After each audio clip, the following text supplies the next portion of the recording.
हम क्या पढ़ने वाले हैं, कार्य सामर्थ्य ऊर्जा। ठीक है, वर्क पावर एनर्जी। क्या पढ़ने वाले हैं, वर्क पावर और एनर्जी। ठीक है, बहुत ही इजी टॉपिक है, बहुत ही इजी टॉपिक है, आसानी से समझ में आने वाला टॉपिक है। ठीक है गाइस, कार्य सामर्थ्य ऊर्जा।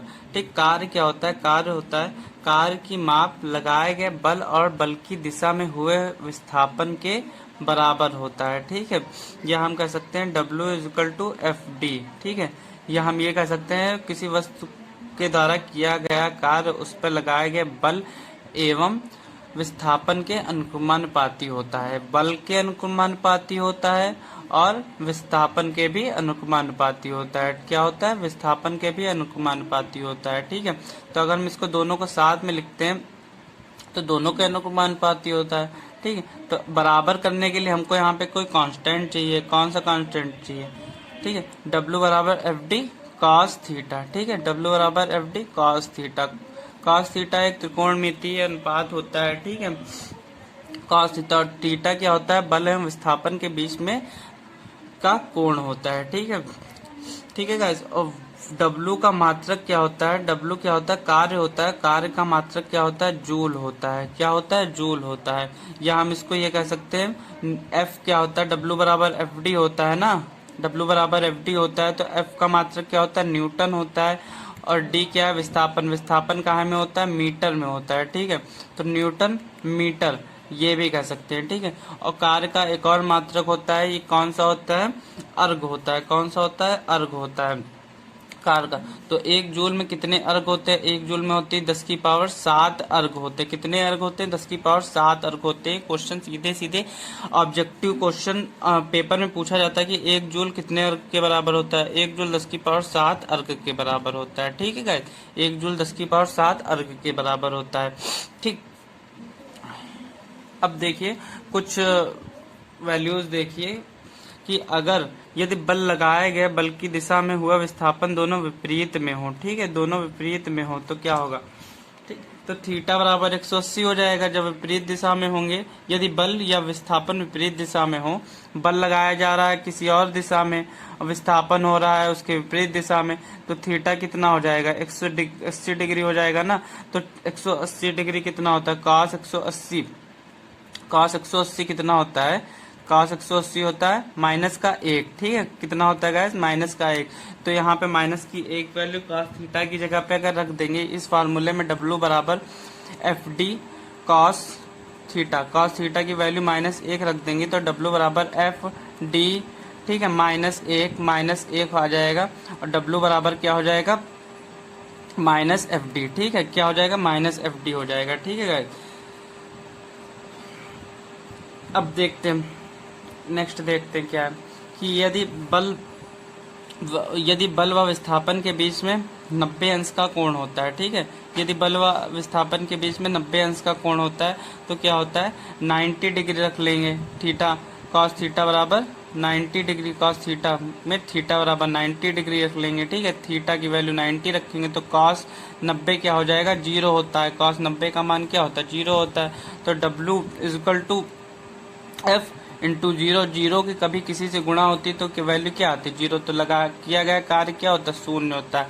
इसका एक एग्जाम्पल ये है, अगर कोई भी पुली होता है अपने सर के ऊपर बोझा रखते हुए सीधी दिशा में जा रहा है तो वो वस्तु और उसके विस्थापन में कितना कोण बन रहा है, भाई कुली है ये, मान लीजिए कुली है, कुली के ऊपर कोई वस्तु रखी है। ठीक है, ये कुली है, कुली के ऊपर कोई वस्तु रखी है, अटैची रखी है, वो इस दिशा में जा रहा है तो ये वस्तु है, वस्तु और विस्थापन के बीच में कितना कोण बन रहा है, 90 डिग्री का बन रहा है ना। तो उसके द्वारा किया गया कार्य शून्य है, जबकि वो बेचारा कार्य करता है। लेकिन अकॉर्डिंग टू फिजिक्स अगर हम देखते हैं, अकॉर्डिंग टू रूल देखते हैं तो उसके द्वारा किया गया कार्य क्या है, 0 है। फिजिक्स का अलग ही कुछ है। ठीक है, अब क्या है, यदि बल व विस्थापन एक ही दिशा में हो रहे हैं, बल और विस्थापन जब एक ही दिशा में होंगे, हम बल भी इधर लगा रहे हैं, विस्थापन भी इधर ही कर रहे हैं, तो उनके बीच में क्या हो जाएगा, कोण बन जाएगा 0 अंश का। कोण कितने अंश का गाइस बन जाएगा, 0 अंश का बन जाएगा। जब कोण 0 अंश का बन जाएगा तो cos 0 हो जाएगा। ठीक, जब cos 0 हो जाएगा तो क्या होता है, cos 0 में 0 cos जीरो की वैल्यू कितनी होती है, 1 होती है। ठीक है, cos जीरो की वैल्यू कितनी होती है, 1 होती है। तो cos जीरो की वैल्यू रख देंगे, किस फार्मूले में रखेंगे, इस फार्मूले में रखेंगे W इंटू एस, एस मतलब होता है विस्थापन, cos जीरो तो W इंटू एफ एस। तो अधिकतम कार्य कब होगा, अधिकतम कार्य कब होगा, जब बल एवं विस्थापन के बीच में कोण कितना होगा, 0 होगा, तब कार्य क्या होगा, अधिकतम होगा। ठीक है गाइस, आई होप आपको समझ में आया होगा। अब हम पढ़ेंगे शक्ति के बारे में। ठीक है, शक्ति मतलब कि पावर। ठीक, पावर की अगर परिभाषा देखते हैं तो क्या है, कार्य करने की दर, कार्य करने की दर कि कितने समय में कितना कार्य हुआ है, उसको ही हम कहते हैं शक्ति। और शक्ति का एसआई मात्रक क्या होता है, वाट, वाट होता है। ठीक है, शक्ति का एसआई मात्रक सीधा सीधा पूछा जाता है पेपर में कि क्या है, तो वाट होता है। शक्ति का एसआई मात्रक वाट होता है। परिभाषा ही से जैसे कि लिखा है कि कार्य करने की दर को क्या कहते हैं, शक्ति कहते हैं, कार्य करने की दर। तो शक्ति का फार्मूला अगर हम जनरेट करते हैं तो शक्ति बराबर P से इसको डिनोट करते हैं, P बराबर W/T। ठीक, जहाँ पे W क्या है, कार्य है, और T क्या है, समय है। ठीक है, तो कार्य करने की दर, दर अगर कहीं पे आ जाए क्वेश्चन परिभाषा में आ जाए कि किसी चीज को करने की दर या वेग परिवर्तन की दर, कार्य करने की दर, ठीक, तो उसके नीचे संवेग परिवर्तन की दर, ठीक, तो उसके नीचे टी आ जाता है। ठीक है, क्या आ जाता है, टी आ जाता है, भाग कर देते हैं टी से। दर पे अगर कहीं आ जाए किसी चीज को करने की दर तो उसके अपॉन में टी आ जाता है। तो कार्य करने की दर मतलब कितने समय में कितना कार्य होता है, कार्य की स्पीड क्या है, तो उसको टी से भाग करेंगे, कार्य करने की दर पता चलेगी। अब शक्ति का मात्रक हमें पता है, एसआई मात्रक पता है, वाट होता है। अगर हम फार्मूले से निकालते हैं तो क्या है, कार्य का मात्रक क्या होता है, जूल होता है। टाइम का क्या होता है, सेकंड होता है। तो दूसरा मात्रक भी शक्ति का निकलता है, उसका नाम क्या है, जूल प्रति सेकंड। दूसरा मात्रक क्या निकलता है, जूल प्रति सेकंड। अगर हम इसको ही एक वाट कहते हैं, इसको ही वाट कहते हैं। ठीक है, इसको ही वाट कहते हैं। एक जूल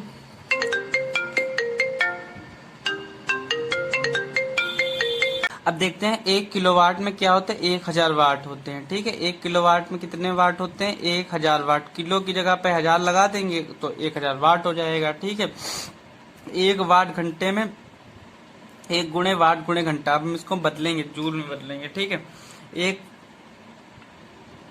ठीक है, तो अब 1 वाट घंटे को हम जूल में बदलेंगे। ठीक, तो 1 वाट गुणे घंटा, 1 वाट रहेगा। घंटे में क्या होता है, घंटे में 3600 सेकंड होते हैं। ठीक है, 3600 सेकंड होते हैं, तो 3600 से गुणा कर देंगे। तो इसको अगर हम घातांकी रूप में लिखें तो क्या होता है, 1 वाट घंटा बराबर क्या होता है, 3.6 गुणे 10⁻³ जूल होता है। ठीक है, अगर वही 1 किलोवाट में फिर 10⁻³ और ऐड हो जाएगा।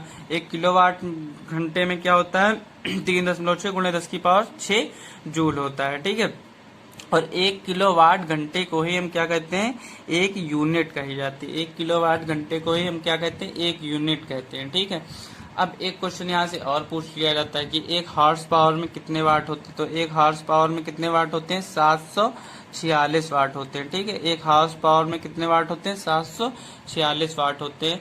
अगर हम वाट, 1 किलोवाट और हॉर्स पावर को बदलेंगे तो क्या होगा, तो इसमें 1 किलोवाट और हॉर्स पावर को बदलेंगे तो क्या हो जाएगा, 1 हॉर्स पावर क्या होता है, 746 वाट होता है।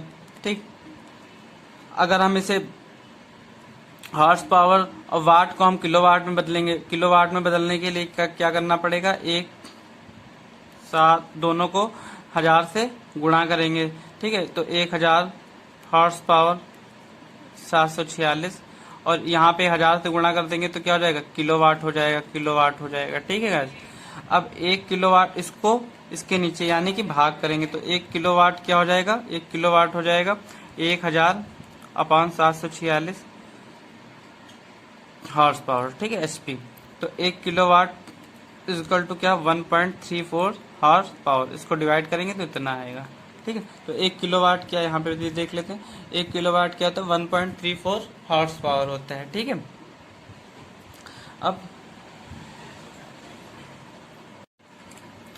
अब देखते हैं एनर्जी क्या होती है।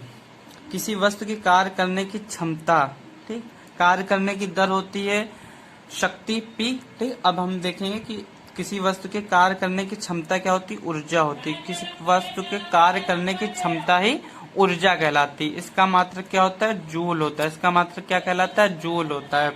ठीक, इसका मात्रक क्या होता है? जूल होता है। जो कि कार्य का मात्रक होता है वही एनर्जी का मात्रक होता है। ऊर्जा मुख्य रूप से दो प्रकार की होती है। ऊर्जा कितने प्रकार की होती है गाइस? दो प्रकार की होती है। एक होता है गतिज ऊर्जा। गतिज ऊर्जा किसी वस्तु में उसकी गति के कारण ऊर्जा होती है।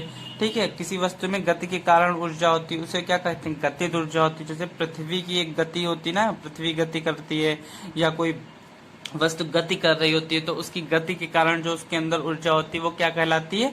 गतिज ऊर्जा कहलाती है। ठीक है, गतिज ऊर्जा का फार्मूला क्या होता है? गतिज ऊर्जा का फार्मूला होता है हाफ एम वी स्क्वायर। ठीक है, 1/2 एम वी स्क्वायर, जहाँ पे एम क्या होता है? द्रव्यमान होता है, वी क्या होता है? वेग होता है। ठीक है, वेग होता है, वेग का स्क्वायर होता है। अब गतिज ऊर्जा का भी मात्रक वही होगा जो कि ऊर्जा का होता है। क्या होता है? जूल होता है। ठीक है, यदि वस्तु का, अब यहाँ पे कुछ इंपॉर्टेंट चीजें फैक्ट देखते हैं। यदि वस्तु का द्रव्यमान 2 गुना कर दिया जाए, यदि वस्तु का द्रव्यमान 2 गुना कर दिया जाए तो गतिज ऊर्जा कितनी हो जाएगी? 2 गुनी हो जाएगी। 2 गुना करेंगे ना, अब यहाँ से समझिए, 1 मिनट समझिए। गतिज ऊर्जा होती क्या है? काइनेटिक एनर्जी होती है ना। काइनेटिक एनर्जी होती क्या है? Half M V square. ठीक, काइनेटिक एनर्जी के ई, सॉरी, ठीक, के ई अनुक्रमानुपाती होती एम की। ठीक है, और के ई अनुक्रमानुपाती होती है वी स्क्वायर की। अगर द्रव्यमान 2 गुना होगा तो गतिज ऊर्जा भी 2 गुनी होगी। अगर द्रव्यमान 4 गुना होगा तो गतिज ऊर्जा भी 4 गुनी होगी। वही अगर वेग की बात करते हैं, अगर वेग 2 गुना होगा, ठीक है, अगर वेग क्या होगा? 2 गुना होगा तो ये √2 हो जाएगा, क्योंकि वर्ग है ना, ये वर्ग है ना। अगर किसी वस्तु की गतिज ऊर्जा 2 गुना बढ़ाई जाए तो उसका वेग कितना हो जाएगा? 4 गुना बढ़ जाएगा। कितना हो जाएगा? 4 गुना बढ़ जाएगा, क्योंकि वी स्क्वायर लगा है ना गाइस, वी स्क्वायर लगा है। अब यहाँ पे यही चीज, यदि द्रव्यमान को आधा किया जाए तो गतिज ऊर्जा भी आधी हो जाती है। अगर इसको आधा कर देंगे, क्योंकि अनुक्रमानुपाती होता है, सेम अनुक्रमानुपाती होगा। कम करेंगे तो कम होगी, ज्यादा करेंगे तो ज्यादा होगी। और वेग में भी यही है, अगर वेग में क्या होगा? वर्ग के अनुक्रमानुपाती होते तो वेग क्या होगा? वेग बढ़ेगा, वर्ग के रूप में बढ़ेगा। गतिज ऊर्जा 2 गुना कर देंगे तो 4 गुना हो जाएगा। अगर गतिज ऊर्जा 3 गुना बढ़ा देंगे तो 9 गुना बढ़ जाएगा वेग। ठीक है, अब आगे बढ़ते हैं। ठीक, अब स्थिति ऊर्जा देखते हैं। किसी वस्तु उसकी स्थिति अवस्था के, किसी वस्तु की स्थिति के कारण, मतलब किसी वस्तु के स्थिति के कारण, कोई वस्तु रुकी हुई है, जैसे कि बांध में रुका हुआ जल, ठीक है, उसके कारण, या चाबी वाली घड़ी, ठीक है, या ऊंचाई पे रखा गया पत्थर, ठीक है, उसके कारण उसके अंदर एक ऊर्जा होती, ऊर्जा क्या होती? स्टोर होती है। ठीक है, उसके कारण ऊर्जा स्टोर होती है, तो उसके कारण भी एक ऊर्जा होती है। ठीक है, किसी वस्तु की स्थिति के कारण उसके अंदर एक ऊर्जा होती है, तो वो ऊर्जा क्या कहलाती है? स्थितिज ऊर्जा कहलाती है। मान लो, अब स्थिति ऊर्जा का फार्मूला क्या होता है? क्या होता है? mgh, मतलब द्रव्यमान, जी माने गुरुत्वीय त्वरण, h माने हाइट। ठीक है, तो U बराबर mgh, m के अनुक्रमानुपाती होता है, गुरुत्वीकरण g के अनुक्रमानुपाती होता है, और ऊंचाई h के अनुक्रमानुपाती होता है। ठीक है, अब इसके एग्जाम्पल देखते हैं। चाबी वाली घड़ी, बांध बनाकर इकट्ठा किया गया जल, ऊंचाई पे रखा गया पत्थर, ये क्या होते हैं? स्थित तो होते हैं, कहाँ गतिमान थोड़ी ना होते हैं। ठीक है, तो उसके कारण भी उनके अंदर ऊर्जा होती है। ठीक है, अब ऊर्जा संरक्षण का नियम देखते हैं। ऊर्जा संरक्षण का नियम जो कि इम्पोर्टेंट है। क्या है ऊर्जा संरक्षण का नियम? ऊर्जा को ना तो उत्पन्न की जा सकती है, ना ही नष्ट किया जा सकता है, लेकिन ऊर्जा का केवल एक रूप से दूसरे रूप में स्थानांतरण किया जा सकता है। इसको ही कहते हैं ऊर्जा संरक्षण का नियम। ठीक है, क्या है फिर से नियम? ऊर्जा को ना तो नष्ट किया जा सकता है, ना तो उत्पन्न किया जा सकता है, सिर्फ एक रूप से दूसरे रूप में क्या किया जा सकता है? परिवर्तन किया जा सकता है। यही क्या कहलाता है? ऊर्जा संरक्षण का नियम। ठीक, ऊर्जा रूपांतरण कैसे होता है, किस किस में कैसे कैसे ऊर्जा रूपांतरण हो जाता है, अब ये देखते हैं। यहाँ से क्वेश्चन पूछ लिया जाता है कि डायनमो किसका किस में रूपांतरण है, विद्युत मोटर किसका किस में रूपांतरण है, विद्युत हीटर का है का किस में रूपांतरण। ठीक, तो सबसे पहले देखते हैं डायनमो। डायनमो क्या? यांत्रिक ऊर्जा को विद्युत ऊर्जा में बदलता है। ठीक है, डायनमो क्या करता है? यांत्रिक ऊर्जा को विद्युत ऊर्जा में बदलता है। विद्युत मोटर, घर में जो भी मिक्सी चलती है या वॉशिंग मशीन चलती है वो विद्युत मोटर का ही रूप होते हैं ना। तो ये विद्युत लाइट से ही चलती है, लाइट से चलती है। विद्युत ऊर्जा को किस में बदल देती है? यांत्रिक ऊर्जा में बदलती है। ठीक है, विद्युत मोटर क्या होता है? विद्युत ऊर्जा को यांत्रिक ऊर्जा में बदलता है। विद्युत बल्ब क्या होता है? विद्युत ऊर्जा को प्रकाश ऊर्जा में बदलता है। विद्युत बल्ब क्या करता है? विद्युत ऊर्जा को प्रकाश ऊर्जा में बदलता है। विद्युत हीटर क्या करता है?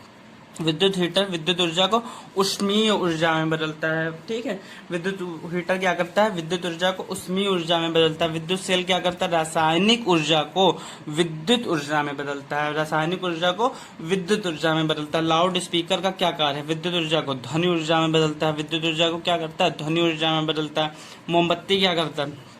मोमबत्ती, कोयला का जलना क्या होता है? रासायनिक ऊर्जा होती है ना। मोमबत्ती और कोयला रासायनिक ऊर्जा होती है, रासायनिक रूप से बनी होती है। कार्बन होता है कोयले में, और मोम होता है। ठीक है, मोम होता है। मोम किसका रूप होता है? मोम होता है वही पेट्रोलियम का रूप होता है। ठीक है, तो रासायनिक ऊर्जा होती है, उसको किसमें बदलता है? उष्मीय ऊर्जा में बदल देता है। वायलिन या गिटार यांत्रिक ऊर्जा ही, ठीक है, यांत्रिक। वायलिन या गिटार को हम लोग हाथ से बजाते हैं ना, तो वो किसमें बदल जाता है? ध्वनि ऊर्जा में बदल जाती है। वायलिन या गिटार किसमें बदल जाती है? ध्वनि ऊर्जा में बदल जाती है।